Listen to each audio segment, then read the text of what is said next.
नमस्कार मित्रों, हमारे YouTube चैनल क्रिएटिव मल्हार में आपका स्वागत है। दोस्तों, आज हम आपके सामने लेके आए हैं महाभारत के कौरवों के मामा शकुनी की कहानी, जिसने अपने बदले की आग में पूरे कौरव वंश का सर्वनाश कर दिया। जी हाँ दोस्तों, आपने सही सुना। कौरव वंश की बर्बादी असल में शकुनी के प्रतिशोध की कहानी है। ये शायद बहुत कम लोग जानते हैं। महाभारत का युद्ध उसी प्रतिशोध का नतीजा है। तो आइए जान लेते हैं ये रहस्य आखिर है क्या। गंधार नरेश के राजा सुबल के 100 पुत्र और 10 कन्याएं थी। उन्हीं में से एक था शकुनी और दूसरी थी गंधारी, जिसका असली नाम शुभा था। ये गंधारी ही धृतराष्ट्र की पत्नी और कौरवों की माता थी, जिसने अपने पति के दृष्टिहीनता की वजह से आजीवन अपने आंखों पर पट्टी बांध रखी थी।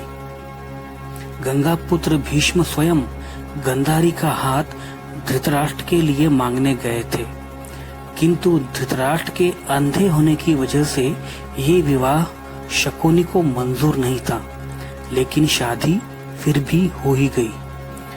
अब गंधारी की भी अपनी एक कहानी है। वो ये कि उसकी कुंडली में उसके पहले पति का मृत्यु योग लिखा था और राज ज्योतिषी ने इस पर उपाय के लिए गंधारी की शादी एक बकरे के साथ कर दी थी और फिर उस बकरे की बलि चढ़ा दी गई। ये बात कुछ समय पश्चात जब पितामह भीष्म को पता चली तो उन्होंने गंधारी से इसका कारण पूछा।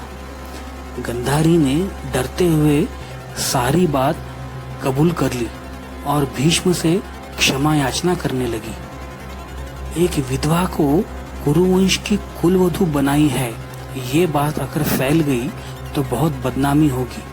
ये जानकर क्रोध में आकर भीष्म पितामह ने गंधार नरेश सुबल और उनके 100 पुत्रों को बंदी बना लिया और उन सबको कारागृह में भूखा मरने के लिए छोड़ दिया।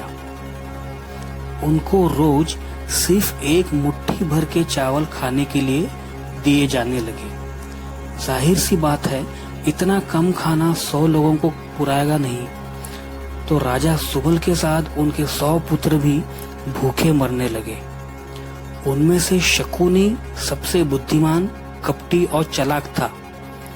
तो सबने शकुनी को जिंदा रखने का निर्णय लिया। आखिर में जब राजा स्वयं मरने लगे तो उन्होंने शकुनी के पैर पर डंडे से वार करके उसे लंगड़ा बना दिया और कहा, तुम जिंदा तो बचोगे ही, लेकिन याद रखना अपने परिवार की मौत का बदला तुझे कुरुवंश के लोगों से लेना ही है और मेरी उंगलियों की हड्डी से तू पासे बना लेना, जो हमेशा तेरे अधीन होंगे, तुम्हारे हिसाब से चलेंगे। शकुनी द्यूत विद्या में भी माहिर था। आखिरकार गंधारी की विनती पर पितामह भीष्म ने लंगड़ाते हुए शकुनी को जीवन दान दे दिया। शकुनी हस्तिनापुर में ही रहने लगा।